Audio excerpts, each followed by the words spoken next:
Hi everyone! You are about to hear a brief recap of the film 438 Days. This story is based on real events. Two Swedish journalists, Johan and Martin, intend to enter Ogaden, a closed and dangerous region of Ethiopia. Getting in the usual way is impossible, so the Swedes turn for help to Ethiopian rebels. They will cross the border from Somali territory. Johan dislikes guns, but he agreed to pose with an assault rifle. The journalists are investigating the illegal activities of the company London Oil. Its management hired soldiers to drive local people away from the oil fields. Men were killed, and women were raped. In the evening, Martin called his wife, and at dawn, he and his colleague were to illegally cross the Ethiopian border. Once they did, the journalists were moved to a jeep. Next, they are supposed to meet another group of militiamen. At night, Ethiopian soldiers began to tail the Swedes. The driver managed to get away, but then he hit a gazelle. The car stalled, and the driver simply ran off into the darkness. The comrades were left alone in the desert. They raised their hands, so the soldiers wouldn't shoot them by mistake. However, the Swedes were lucky. They were found by Ethiopian rebels. The dangerous journey continued, now with 36 armed men. The group reached a burned-down village. Charred human bodies lie on the ground.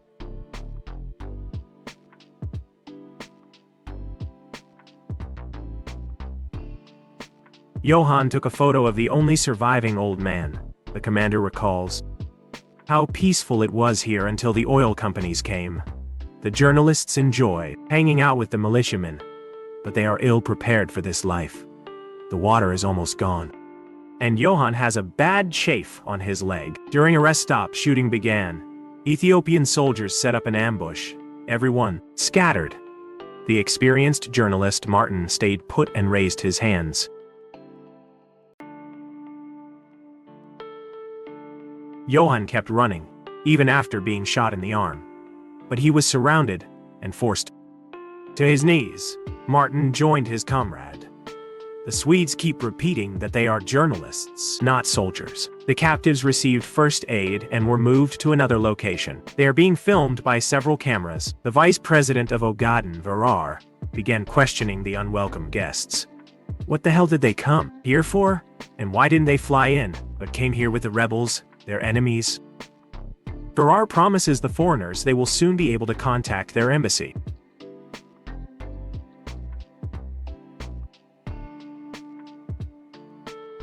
Martin understands their lives are on the line. They could be killed at any moment. Johan sustained a serious injury.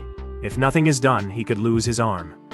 The Prime Minister of Ethiopia watched the recording and demanded the two admit they entered the country illegally. Foreigners can't just do whatever they want. A man in a robe examined Johan's arm and said he urgently needs a hospital. He is not a professional doctor. The cameraman, Hussein, sympathizes with the foreigners and advises them to do as they're told. The journalists were brought to the border route and told this is their last chance to survive. Martin was taken out into a field. 24 guns are aimed at him. Martin was intimidated. He immediately confessed on camera that he entered the country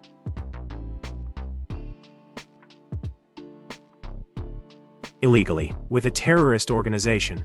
Varar was pleased.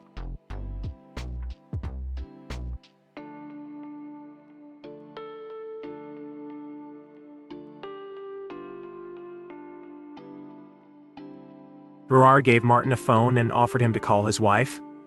The man cried when he heard the voice of his loved one. He asked his wife to call the embassy immediately. It's very bad here. They are not receiving any help. After the call, Martin's strength left him. But now, the whole country knew their story. Carl Bildt, the Swedish foreign minister, criticizes the journalists, not the oil company. Probably because he used to work for London Oil himself, the foreigners were thrown in jail. Moreover, they were separated and held in different solitary cells. The authorities got a recording of Johan posing with an assault rifle. It's clear, these two were trained in a terrorist camp. During the interrogation, Martin managed to steal his flash drive from the table. The same recording was shown to Johan.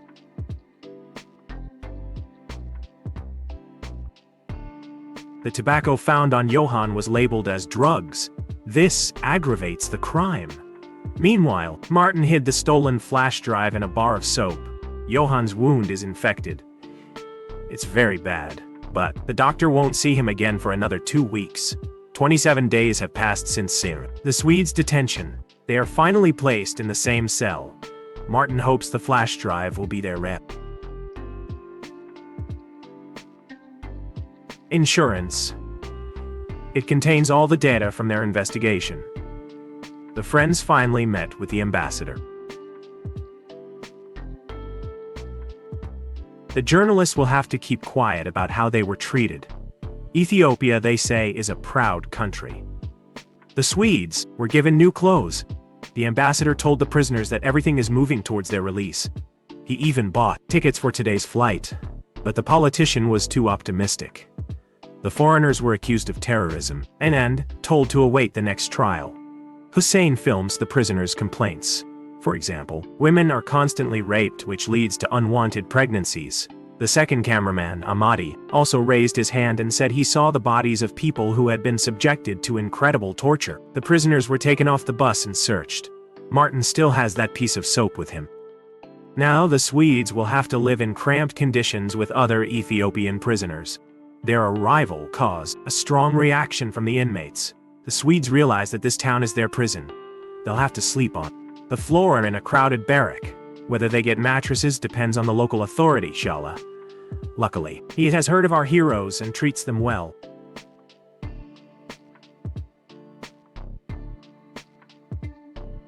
The prisoners sleep practically huddled together.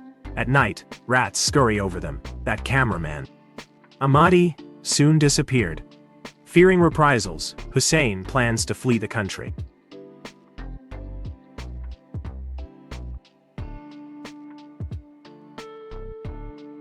It turned out Ahmadi was taken by the police. Hussein knows he's next. Then they'll come for his family. They all need to leave Ethiopia. 83 days have passed since the detention. Today, the Swedes' families will visit. Johan was visited by his parents, and Martin by his wife and mother. The ambassador again asked not to mention politics or the oil company in court. Martin, however, gave his wife the flash drive with his investigation. In the future, she is to give it to journalists. Another 74 days passed. Only left. Now were the Swedes brought to court. A crowd of journalists awaited them. There wasn't a single empty seat in the courtroom. The defendants' relatives also came. The Swedes are accused of illegally entering Ethiopia, supporting terrorism, and participating in terrorist activities. After a fake witness testified, a video was shown. In it, Martin says they had to assemble a small army to cross the border. Johan's tobacco is called a potent narcotic substance.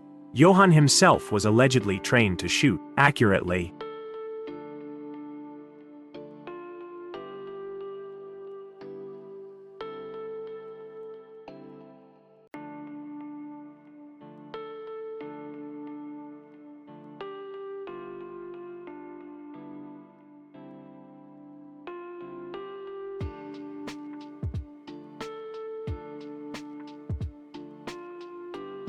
The Swedes were cornered, so it was time to release the information that the foreign minister was a board member of London Oil. Perhaps that's why the politician is doing nothing to help his citizens. In court, Martin stated he doesn't support the rebels, just as he doesn't support, for example, the Somali pirates he reported on a year ago. All he wanted was to investigate the activities of the Swedish oil company.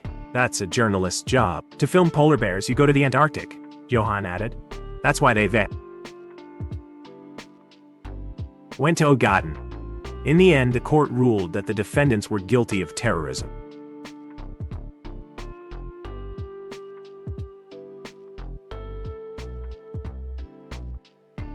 Guilty? You are guilty.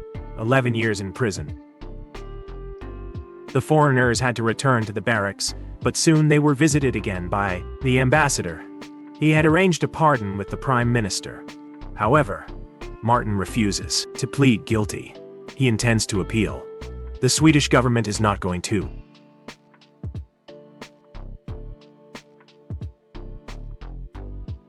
risk its relationship with Ethiopia over 2 journalists. Soon, IKEA is supposed to start operating here. Johan understands that 11 years is a death sentence for them. But Martin doesn't want to give in. London Oil and the local dictatorship would win. I want to go home. The Swedes have been behind bars for over 300 days. Before their eyes, guards beat one of the prisoners to death. Another old man fell ill, but no one provided medical help. The man died right there on the asphalt. Carl Bildt himself came to visit the journalists. If they had sign a pardon request right now, they might be home in 4 months. This way, the politician can save his reputation. The Swedes signed the request, but now they must appear on television and apologize to the entire Ethiopian nation. The friends had to comply and call themselves terrorists again. And that Ethiopia is a great country where free people live. These words were very hard for Martin to say. A crowd of prisoners joyfully cheers, seeing off the lucky ones being released. The Swedes also packed their things, but for some reason, their names were not called. Were they deceived? Hussein's family is leaving the country. The cameraman himself stayed behind to get compromising material on the government. He copied all the raw footage featuring the Swedes. A video with the Swedish terrorists is playing all over Ethiopian television. The inmates realized that enemies were living among them. Perhaps someone will now want to punish them. When Hussein's family crossed the border, he went to the ambassador and gave him the video of the mock execution. Hussein hopes the whole country will see it, even if something happens to him. The politician hesitated for a while but eventually released the recording. The world learned that the journalists were mistreated, forced to admit guilt. This is a real disgrace for the Ethiopian government. It was likely Hussein who saved the journalists' lives. On the 438th day of their imprisonment, they were simply told they were free. The Swedes were literally pushed out of the prison before those in charge could change their minds.